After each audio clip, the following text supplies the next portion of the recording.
Messieurs, bonsoir, bienvenue dans ce journal. À la une ce soir, rentrée scolaire 2021-2022, sitôt entamée, sitôt menacée. Plusieurs syndicats d'enseignants exigent de l'État le respect de ses engagements et mettent sur la table de nouvelles exigences. Leur patience n'a que trop duré. Eux aussi, des habitants de Yeumbeul, Malika ou encore Thiaroye réclament l'achèvement des travaux de la route qui traverse leur commune. 5 ans d'arrêt du chantier, c'est intenable, sans compter les désagréments que cela occasionne. Et puis, l'Ordre des médecins du Sénégal veut assainir le secteur.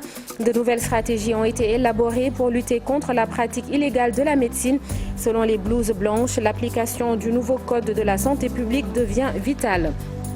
L'actualité des sports, Coupe de la Confédération africaine de football. Djambar de Sali perd son match face au Enyimba International FC du Nigeria, 1-0. Le club devra prendre le dessus lors du match retour pour accéder à la phase de poule.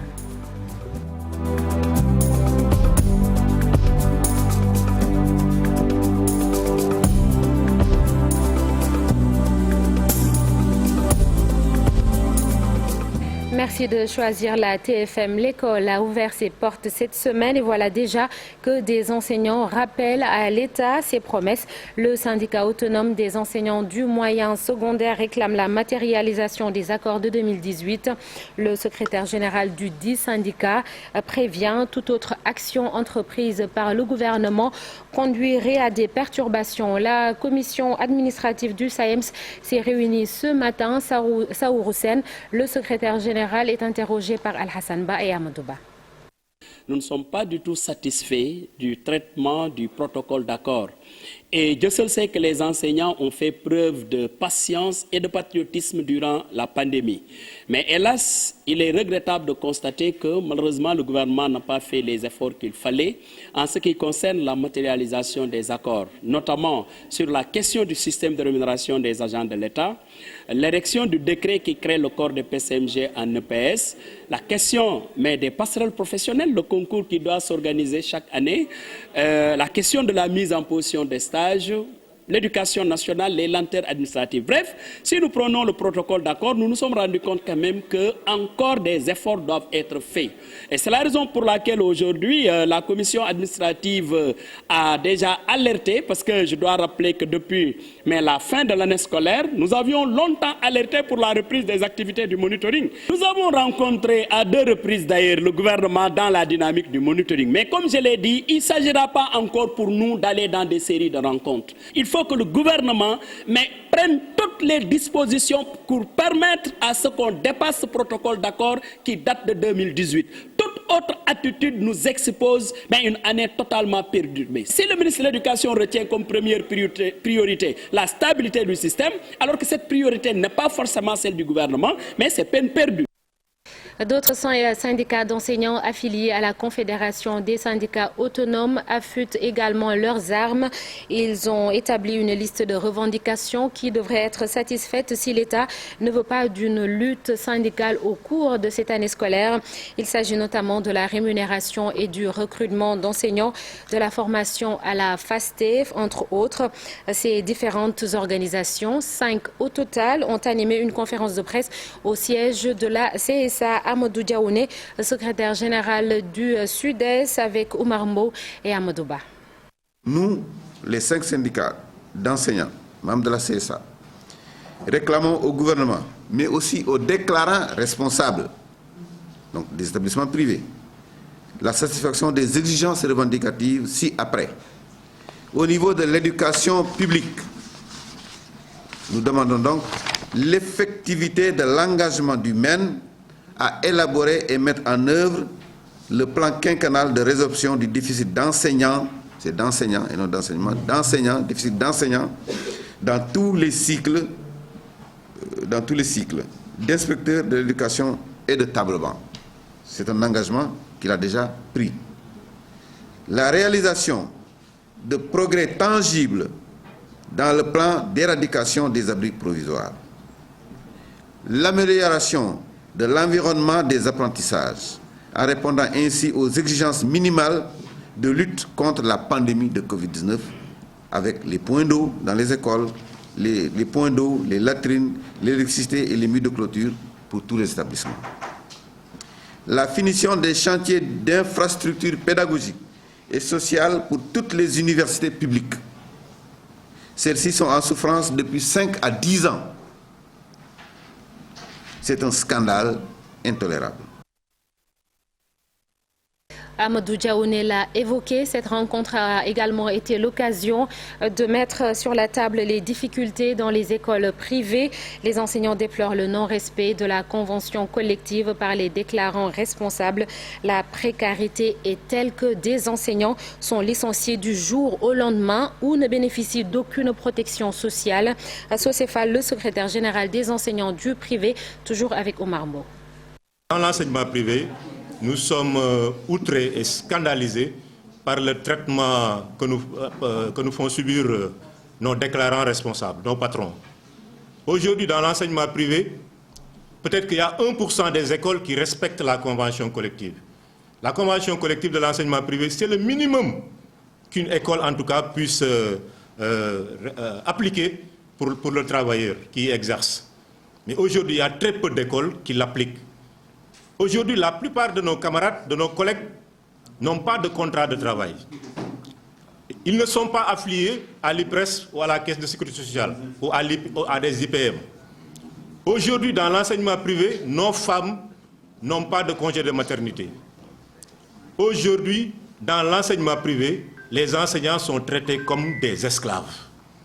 On vous harcèle, on peut vous recrutez aujourd'hui et vous licenciez demain, sans aucune conséquence. Et pourtant, il y a des lois au Sénégal qui régissent les entreprises. Des riverains de la route des Niayes n'ont tout simplement plus le cœur à patienter. Ils réclament la reprise immédiate et l'achèvement des travaux de la route qui traverse les communes de Thiaroye, Yeumbeul, Keur Massar ou encore Malika. Depuis 5 ans, le chantier est à l'arrêt, créant d'énormes désagréments. La société Dakar Dem Dikk, par exemple, n'assure plus de desserte, la desserte des localités impactées par les travaux, selon ces populations qui ont manifesté. Pape Malik Fall, porte-parole de ses habitants au micro de Nongoka.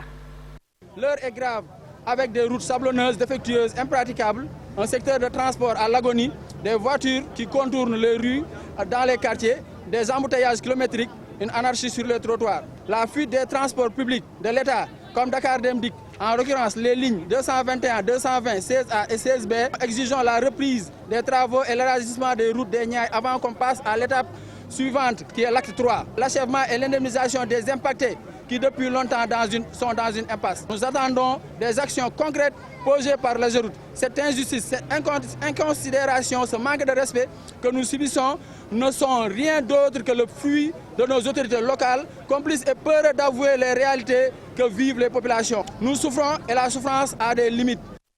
L'Ordre national des médecins du Sénégal veut s'armer pour combattre l'exercice illégal de la médecine de plus en plus fréquent. Des acteurs du secteur se sont réunis ce matin.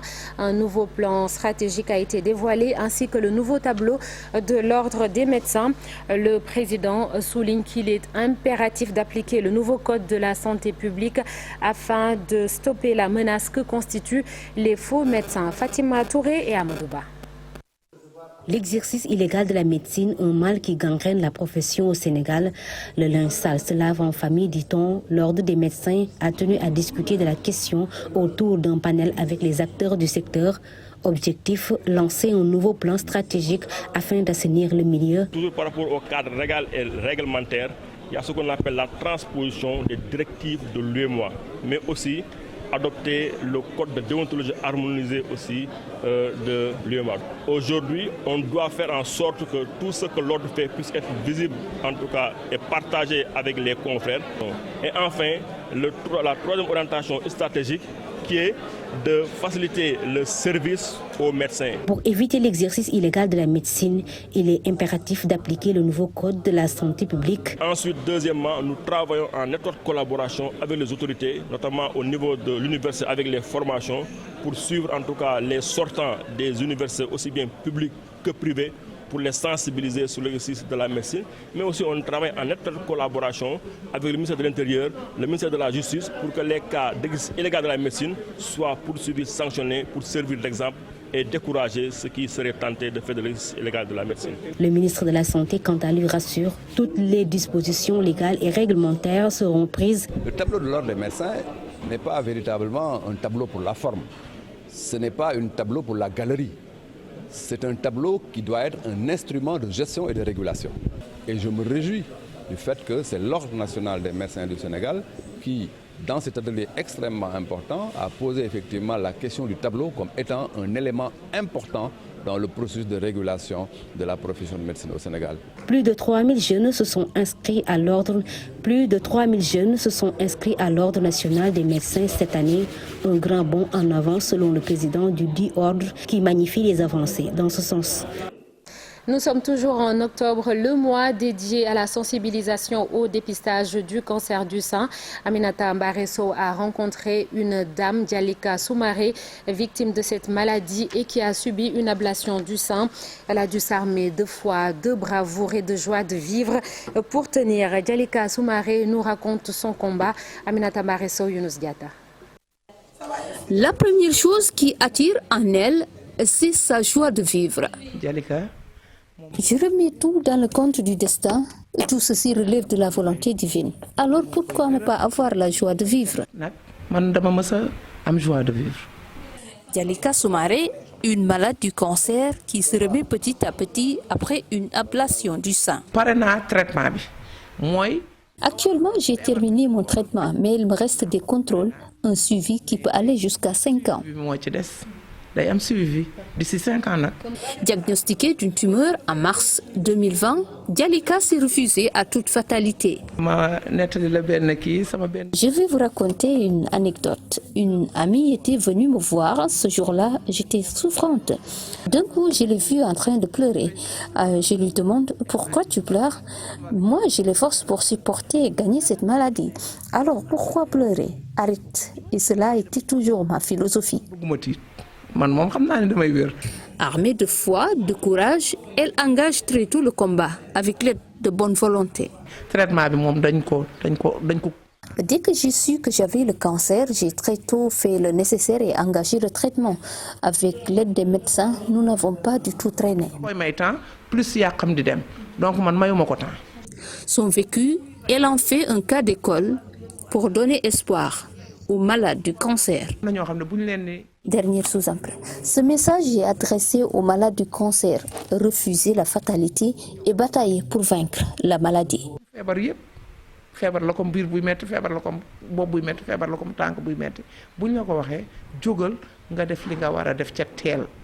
Et puis cette triste nouvelle, Famba Imbo, la jeune femme qui souffrait d'obésité, est finalement décédée. Elle avait lancé un appel à l'aide à travers les réseaux sociaux. De bonne volonté avait même pris des engagements. Et c'est elle que vous voyez sur cette image. L'actualité politique à présent avec les élections locales de 2022. Le Parti socialiste souhaite que ces différents maires soient tête de liste de la coalition Benno Bokk Yakaar. Des militants qui ont exprimé cette volonté envisagent également de déposer une caution. Mandat a été donné à la secrétaire générale Aminata Mbengue Ndiaye pour engager les discussions. Abdoulaye Wilane, porte-parole du Parti socialiste, est interrogé par Abdourahmane Diallo et Mamadou Gueye. Notre perspective, c'est Benno Bokk Yakaar. Autant que faire se peut, dans la justice, l'équité et la valorisation mutuelle. Maintenant, à défaut, à l'impossible, nul n'étant tenu, en toute loyauté, après en avoir échangé au sein de Benno et avec l'ensemble des leaders, chaque formation peut prendre ses responsabilités. Mais les camarades ont dit qu'il y a des endroits où des velléités de négation de leadership propre au Parti socialiste peuvent être remarquées. Et sous ce rapport-là, nous avons dit, autant le président a intérêt à consolider la coalition en confortant tous les maires issus de la coalition qui sont crédibles et qui sont crédités d'une possibilité d'apporter une plus-value en termes électoraux, qu'ils soient maintenus, quel que soit leur bord politique. C'est ce que les camarades ont dit. Alors, nous avons dit, malgré ça, en 2014, et depuis 2014 jusqu'à maintenant, tous les maires socialistes qui avaient gagné seuls sont restés constants et fidèles dans Benno. Mais avant d'aller vers une perspective pareille, nous en aurons parlé avec le leader de Benno Bokk Yakaar parce qu'au Parti socialiste, nous avons dit Bop, Abdoulaye Wilane et les autres députés étaient à Saly Portudal pour la présentation du projet de loi de finances 2021-2022 par le ministre des Finances et du Budget. And Defar Sicap Liberté est un mouvement qui va à l'assaut de la mairie de Sicap Liberté. Le docteur Tamsir Sorna, qui dirige ce mouvement, veut donner un nouveau visage à la commune. Le voici au micro de Maud Diop. Tous aussi conscients de la nécessité de participer à l'éclosion de la plus naturelle des lois en matière de gestion de cité. Certes qu'on désigne dans le terme changement changer les hommes, mais aussi surtout rééquilibrer les mentalités en fait que les Sicap Liberté 1, 2, 3, 4, 5, 6, Liberté 6 Extension et Baraka puissent retrouver leur valeur d'antan. Que vous voyez militants, sympathisants, journalistes ou acteurs, vous êtes aujourd'hui témoins d'un événement plus que crucial dans l'évolution des Sicap Liberté. Il s'agit pour moi, suite à la déclaration de candidature effectuée par le coordinateur de l'ADSL, d'annoncer officiellement la validation de ladite participation aux agences locales de janvier 2022. Je m'engage pour un idéal, celui de refaire des Sicap un joyeux au sein de la capitale sénégalaise. Mbumba, c'est dans le département de Podor. Les quelques 6 000 habitants sont confrontés à de nombreuses difficultés telles que la pauvreté, une situation qui a poussé des fils du terroir à s'impliquer davantage dans la gestion de la commune. Reportage sur place, Ousseynou Diop et Habib Sek. Mbumba vit des moments difficiles pour émerger comme les autres communes du Sénégal. Avec ses multiples atouts et potentialités dans le domaine agricole, cette commune est confrontée à une pauvreté extrême. Pour développer cette localité aux 6 000 âmes, les fils de cette commune du département de Podor veulent le changement. Ce que nous voulons d'abord, c'est rétablir une cohésion sociale qui montre que tous les habitants de cette commune de Mbumba sont tous unis et regardent tous dans la même direction. La pauvreté gagne du terrain à Mbumba. C'est d'ailleurs ce qui est à l'origine du taux d'abandon très élevé des élèves. Un coup dur selon le candidat à la mairie de Mbumba. Ça existe ici, que des enfants loupent l'école tout simplement parce que les parents ne peuvent pas subvenir aux besoins primaires. C'est quand même une chose qui est hallucinante. On ne devrait pas accepter ça aujourd'hui ici au Sénégal. Dans cette commune, les habitants n'arrivent plus à joindre les deux bouts. L'agriculture ne nourrit plus son homme. Et pourtant, plusieurs centaines d'hectares de terre peuvent être emblavés dans cette commune pour sortir cette partie du Fouta dans la pauvreté. Ridicule. Vous voyez que les gens ont, par exemple, par famille, 11 arts. C'est quoi 11 arts? Ça ne peut pas nourrir une population. Alors que, par ailleurs, nous avons un endroit où nous avons des centaines d'hectares à l'abandon depuis plus de 2 décennies. Il s'agira, pour moi, le premier point focal d'une intervention dans ce domaine-là, ce sera de remettre ces terres-là en activité. Les fils du terroir prônent un changement radical pour faire face aux difficultés auxquelles ils sont confrontés. Ces populations ont besoin de soutien pour sortir de cette précarité extrême. Le journal L'Observateur a publié une édition spéciale consacrée au Maoulid, une édition gratuite. Et c'était le cas également lors du Magal de Touba. Les membres de la génération Futur Média, auditeurs, lecteurs, téléspectateurs du groupe, ont procédé à la distribution de plusieurs exemplaires du journal dans les rues de la capitale.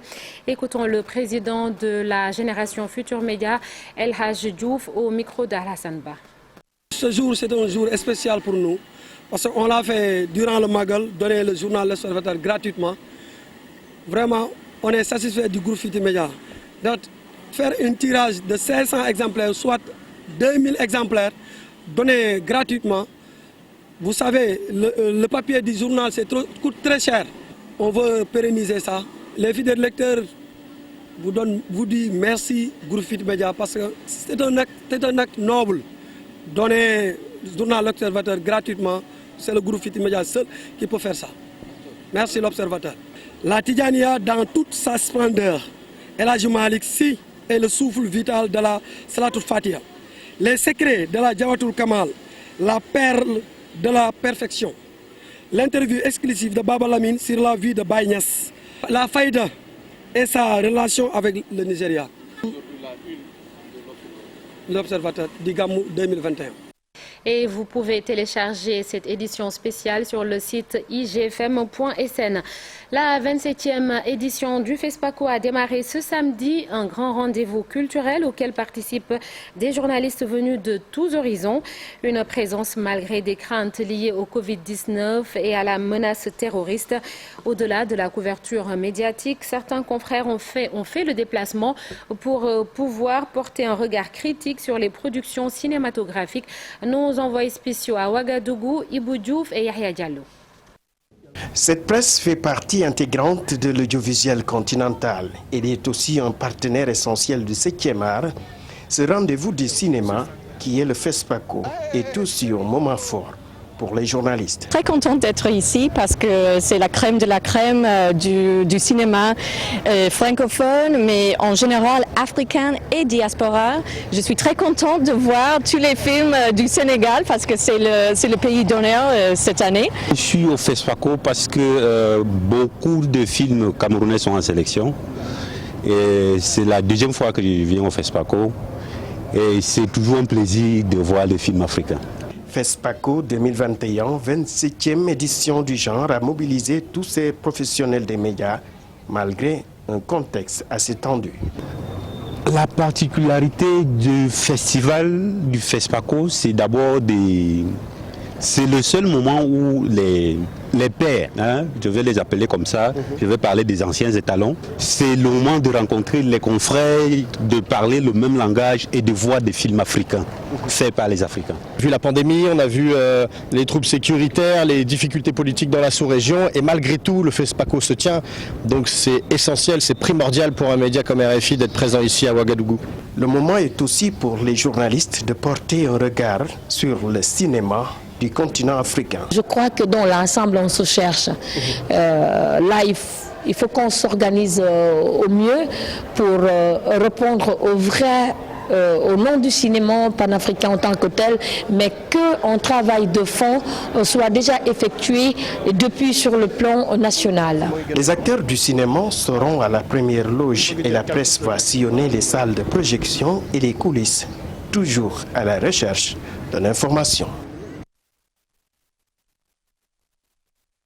C'est un Laurent Gbagbo très en forme qui est Président Roch-Marc Christian Kaboré et du ministre de la Culture et de la Communication du Sénégal, Abdoulaye Diop.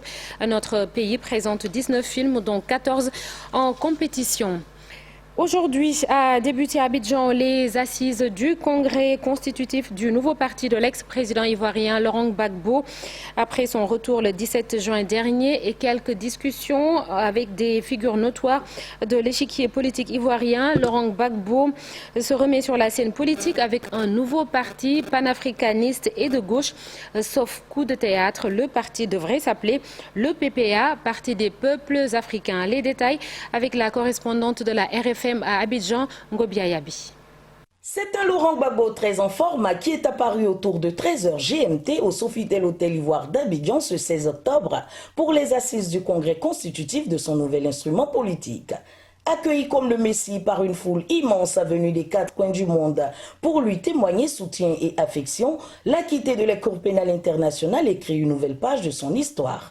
Le PPA, Parti des peuples africains, dénomination proposée par le groupe de réflexion, aura pour vocation de rassembler les Ivoiriens, les forces politiques authentiquement de gauche pour la conquête des libertés et de s'engager dans le panafricanisme en vue de la souveraineté des peuples africains. La cérémonie d'ouverture du congrès constitutif a pris fin avec l'allocution du président du congrès Sébastien Dano-Djedje qui a déclaré ouvert les travaux du congrès. Laurent Gbagbo s'est retiré sous les applaudissements des militants et sympathisants. L'homme signe ainsi son retour sur la scène politique après 10 ans d'absence. Les portes des assises devraient se refermer dimanche 17 octobre et 1600 délégués ont en charge de parachever le manifeste des textes du nouveau parti. À présent, l'actualité des sports et nous démarrons avec du football. Coupe de la Confédération africaine. Deuxième tour préliminaire aller. Djambar s'incline à domicile devant Enyimba International FC du Nigeria. Une défaite 1-0 à toute fin de match au stade Lat Dior de Thiès. L'académie de Sali est ainsi condamnée à l'exploit le 24 octobre prochain au Nigeria pour accéder à la phase de poule de la Coupe CAF. Et puis samedi, inoubliable pour Sadio Mané, un seul penalty.